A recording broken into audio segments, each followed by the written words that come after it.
ફેબ્રુઆરી મહિનાની સુંદર ઋતુ હતી અને જંગલના જાનવરો આ ઋતુનો ભરપૂર આનંદ માણી રહ્યા હતા. સાંજના સમયે એક ભેદી અવાજ થયો અને બધા પક્ષીઓ અને જાનવરો ધ્યાન તે તરફ ગયું. બધા મળીને આ અવાજનો પીછો કરે છે અને તે જગ્યાએ પહોંચે છે.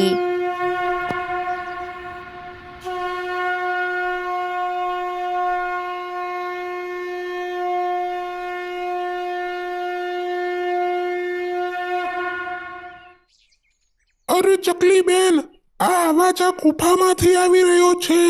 ચાલો તે ગુફામાં જઈને જોઈએ કે આ અવાજ શેનો આવી રહ્યો છે. અરે આ રીતે ના જવાય.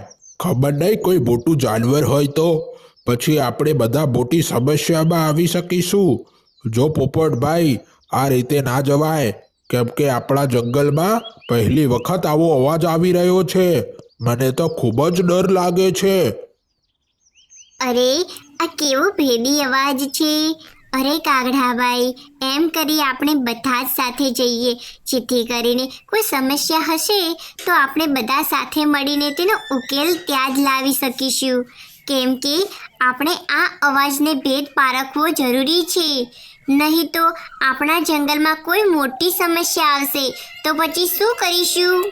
હા ચકલી બેન, તમારી વાત સાચી છે. આપણે બધાએ સાથે મળીને ત્યાં જઈને જોવું જોઈએ કે અવાજ આ શેનો આવી રહ્યો છે.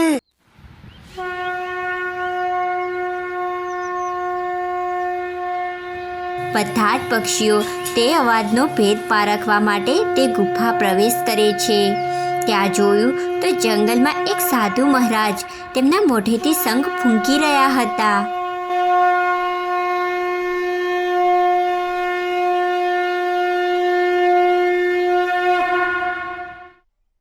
અરે સાધુ મહારાજ, તમે અમારા આ જંગલમાં શું કરી રહ્યા છો અને આ શું છે? તે પથ્થર ઉપર શિવલિંગની આકૃતિ બનેલી હતી. અરે પથ્થરમાંથી બનેલી આ આકૃતિને જુઓ. તમે આ સમજી નહીં શકો. આને શિવલિંગ કહેવાય છે. માણસો પોતાના દુઃખોથી છુટકારો મેળવવા માટે આની પૂજા કરે છે. દર શિવરાત્રિએ ભગવાન શિવને રાજી કરવા માટે આની ખાસ પૂજા કરે છે. અને હવે થોડાક જ દિવસમાં શિવરાત્રિ આવે છે અને એટલે જ આ રાત્રિનું મહત્વ ઘણું વધારે હોય છે. ત્યાંથી જ આ રાત્રિ માણસો ઉપવાસ કરે છે અને આખી રાત જાગરણ કરીને શિવ ભક્તિમાં લીન રહે છે. તો શું અમારા જંગલમાં કોઈ સંકટ આવશે તો શું ભગવાન શિવ મદદ કરશે? જો ભગવાન શિવ ઉપર સાચી શ્રદ્ધા અને તમારી ભક્તિ સાચી હશે તો ભગવાન શિવ જરૂર મદદ કરશે. સાધુ મહારાજ, અહીંયા હું કેટલીય વાર ખોરાકની શોધમાં આવતો હોઉં છું, પરંતુ મને આ શિવલિંગ કોઈ દિવસ જોવા જ નથી મળી. અને આજે આ કેવી રીતે શિવલિંગ અહીં આવી ગઈ? શું આ તમે બનાવી છે આ શિવલિંગ? ના બેટા, આ શિવલિંગ છે ને તે મેં નથી બનાવી. પરંતુ બેટા, જ્યારે દર શિવરાત્રિ આવે છે ને ત્યારે તમારા આ જંગલમાં આ ગુફામાં શિવલિંગ પ્રગટ થાય છે. અને ત્યારે હું દર શિવરાત્રિએ અહીંયા આ શિવલિંગની પૂજા કરવા માટે આવું છું. બસ શિવરાત્રિની રાત્રિએ આ શિવલિંગ વધારે જ તેજસ્વી બની જાય છે. તમારા જે પણ દુઃખો હોય, તમારી જે પણ મનોકામના હોય તે બધું જ પૂરું કરી શકે છે. બધા પક્ષીઓને સાધુ મહારાજની વાત ખબર નહોતી પડી રહી, પરંતુ તો પણ બધા પક્ષીઓએ સાધુ મહારાજને પૂજા કરવા દીધી. અને ત્યારબાદ બધા જ પક્ષીઓ ત્યાંથી પોતાના ઘર તરફ ઉડાન ભરી અને પોતપોતાના ઘરે આવી ગયા.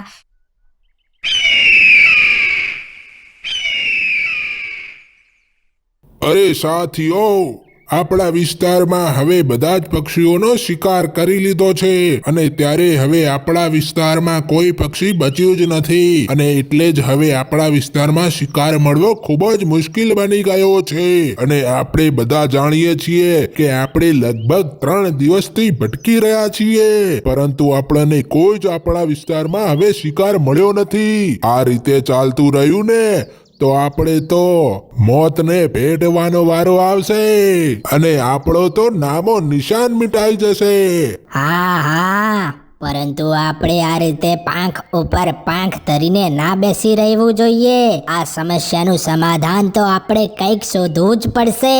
અરે મને એવું લાગે છે કે આપણે આપણા જંગલમાં હજુ પણ એવા વિસ્તારો છે જે આપણે ક્યારેય ગયા જ નથી. મને લાગે છે કે આપણે તે વિસ્તારો તપાસ કરવા જોઈએ કેમ કે મને ત્યાં શિકાર મળશે તેવી સંભાવના લાગે છે અને ત્યાં આપણે ગમે તે કરીને તપાસ કરીને આપણે શિકાર કરવું જ પડશે કેમ કે આપણી ભૂખ ત્યારે જ મીટશે. તો પછી એક કામ કરીએ, બાકી જે પણ હવે વિસ્તાર બાકી રહ્યા છે ને તે બધા જ વિસ્તારમાં આપણે એક એક કરીને તે વિસ્તારમાં જોવા જઈશું અને ત્યાં જઈને કોઈ શિકાર નજરે પડે કે કોઈ એવો વિસ્તાર આપણને જોવા મળે તો તેની જાણકારી લઈને અહીંયા ફરીથી ભેગા થઈશું અને ત્યારે આપણે નિર્ણય લઈશું કે તે વિસ્તારમાં શું કરવું છે. બધા જ શિકારી પક્ષીઓ અલગ અલગ થઈને અલગ અલગ વિસ્તારોમાં નીકળી પડે છે. ત્યારબાદ થોડાક સમય બાદ એક શિકારી પક્ષી ચકલીબેનના વિસ્તારમાં આવી પહોંચે છે. ત્યાં જઈને જુએ છે ત્યારે તો ત્યાં બધા જ પક્ષીઓ તેને નજર પડે છે. શિકારી પક્ષી ત્યારબાદ તે વિસ્તારમાં અલગ અલગ જગ્યાએ ઉડીને બધી જ માહિતી એકત્રિત કરીને પોતાના મગજમાં સાચવીને તેના વિસ્તારમાં પાછો ફરે છે અને ત્યારબાદ બધા જ શિકારી પક્ષીઓ રાત થતાં ભેગા થાય છે. ચાલો હવે બધા એક એક કરીને જે વિસ્તારમાં ગયા હોય તેની માહિતી આપો. અરે ઓહ, તું ક્યાં ગયો હતો? અરે હું ઉત્તર દિશામાં ગયો હતો પરંતુ તે વિસ્તારમાં મને કંઈ જોવા ના મળ્યું. માત્ર ને માત્ર તે વિસ્તારમાં તો ખાલી માળાઓ છે અને 1-2 માળાઓ મેં તપાસ કરીને પણ જોયું પરંતુ તે માળાઓમાં તો ક્યારનાય પક્ષીઓ તેમના બચ્ચાઓ લઈને તો ત્યાંથી ઉડી ગયા હોય તેવું લાગતું હતું. અરે તું ક્યાં ગયો હતો? અને તને તો જોતા જ તું તો ખૂબ જ ખુશ લાગે છે. હા, હું દક્ષિણ દિશામાં ગયો હતો. દક્ષિણ દિશામાં આગળ વધ્યો એટલે મને પણ એવું લાગ્યું કે હવે આ વિસ્તારમાં પણ કંઈ નથી પરંતુ મને થયું કે લાઓને હજુ પણ વધારે તપાસ કર્યું અને ત્યારે હું તે વિસ્તારમાં વધારે તપાસ કરવા માટે ગયો અને ત્યારે મને તે વિસ્તારમાં ઘણા બધા માળાઓ તેમજ આજુબાજુ લીલુંછમ વાતાવરણ જોવા મળ્યું અને એટલું જ નહીં પરંતુ તે વિસ્તાર તો અલગ અલગ પ્રકારના જાનવરો પણ રહે છે અને તે વિસ્તારમાં શિકારની કોઈ કમી નથી. તો પછી હવે વાર નથી કરવી, અત્યારે જ આપણે બધા નીકળીએ. અરે ઊભા રહો, હું તમને એક વાત કહેવાની તો ભૂલી ગયો. વિસ્તારના પક્ષીઓ તો ખૂબ જ હોશિયાર લાગે છે કેમ કે તેઓ પોતાના માળાઓ અને પોતાના ઘર ખૂબ જ મજબૂત બનાવ્યા છે. આપણે બધા સાથે મળીને તેઓનો એક માળા ઉપર હુમલો કરવો જોઈએ જેથી કરીને આપણે શિકાર તેમનો કરી શકીએ અને એટલું જ નહીં પરંતુ તે વિસ્તારમાં એક મોટો બાજ છે, તે તેમનો રાજા છે, તે પણ તેમની રક્ષા કરે છે પરંતુ તે 2-3 દિવસથી બહાર ગયો છે. તે પાછો ફરે તેના પહેલાં આપણે તે બધા જ પક્ષીઓનો શિકાર કરવો પડશે. બધા જ શિકારી પક્ષીઓ દક્ષિણ દિશામાં આગળ વધવા લાગે છે અને ત્યારબાદ થોડાક સમય બાદ તેઓ તે વિસ્તારમાં આવી પહોંચે છે અને ત્યાં એક માળા ઘર ઉપર હુમલો કરી નાખે છે.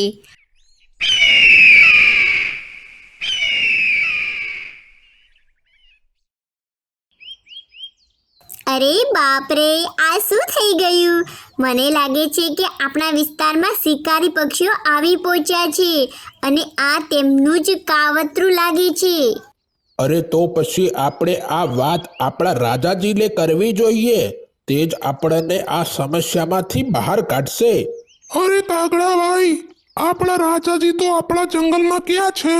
તે તો બહાર ગયા છે. હવે આપણે જ આ સમસ્યાનું સમાધાન આપણે જ મેળવવું પડશે. અરે પોપટભાઈ, કાગડાભાઈ, મને સમસ્યાનું સમાધાન મળી ગયું છે. તમને ખબર છે ને કે આપણા જંગલમાં સાધુ મહારાજ આવ્યા છે અને તેઓ કહેતા હતા કે કોઈ પણ જંગલમાં સમસ્યા આવશે કે સંકટ આવશે તો ભગવાન શિવ આપણને જરૂરથી મદદ કરશે.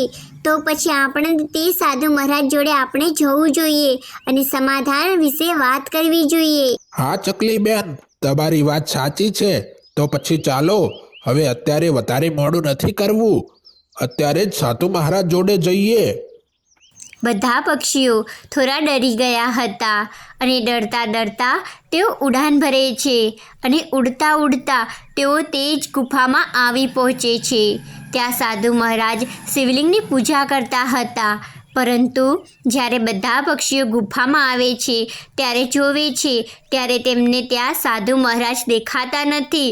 માત્ર ને માત્ર ત્યાં શિવલિંગ જ તેમને નજરે પડે છે. અરે ચકલી બેન, અહીંયા તો સાધુ મહારાજ નથી. ખબર નહીં ક્યાં ગયા હશે. હવે ચકલી બેન, આપણું શું થશે? અરે પોપટભાઈ, ગભરાવાની જરૂર નથી. મને લાગે છે કે સાધુ મહારાજ જંગલમાં ગયા હશે અને એટલે જ આપણને અહીંયા નથી મળ્યા. થોડીક આપણે રાહ જોઈએ, સાધુ મહારાજ આવી જ જશે. બધા જ પક્ષીઓ રાહ જોવા લાગે છે. પરંતુ રાહ જોતા જોતા બપોર પડી જાય છે. પરંતુ સાધુ મહારાજ ત્યાં આવતા જ નથી. અરે ચકલી બેન, સાધુ મહારાજ કેમ આવ્યા નહીં? જુઓ ને, આપણે સવારના અહીંયા બેઠા છીએ અને હવે તો બપોર પડી ગઈ છે.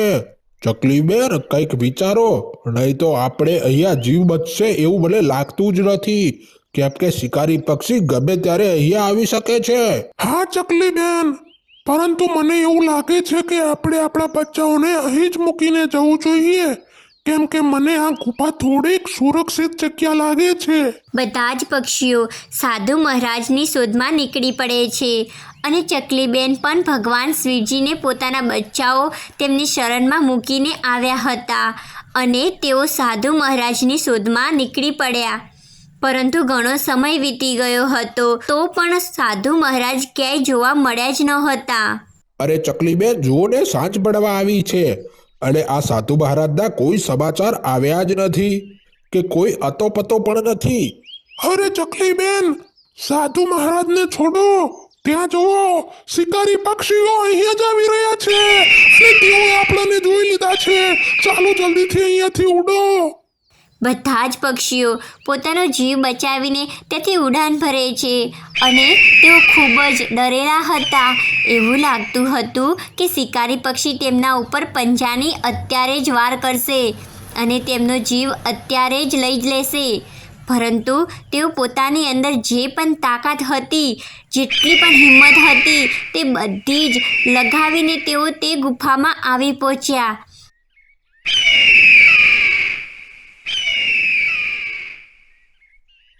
અરે આ બધા જ પક્ષીઓ આ ગુફામાં સંતાઈ ગયા છે. ચાલો હવે તેમનો શિકાર કરી લઈએ અને આપણી ભૂખ મિટાવી દઈએ. બધા જ શિકારી પક્ષીઓએ ગુફામાં પ્રવેશવાનું નક્કી કર્યું. પરંતુ પ્રવેશતા જતાં જ એક જોરદાર શંખની ધ્વનિ તે ગુફામાંથી બહાર આવવા લાગી અને તે ધ્વનિની સાથે સાથે એક પ્રકાશ પણ બહાર આવતો હતો અને આ પ્રકાશ બીજો કંઈ નહીં પરંતુ જે ભગવાન શિવની જે શિવલિંગ હતી તેમાંથી જ પ્રગટ થતો હતો અને આ શંખ પોપટભાઈ વગાડી રહ્યા હતા અને બધા જ શિકારી પક્ષીઓ આ તેજસ્વી તેજમાં આવતા જ ત્યાં જ બળીને રાખ થઈ ગયા.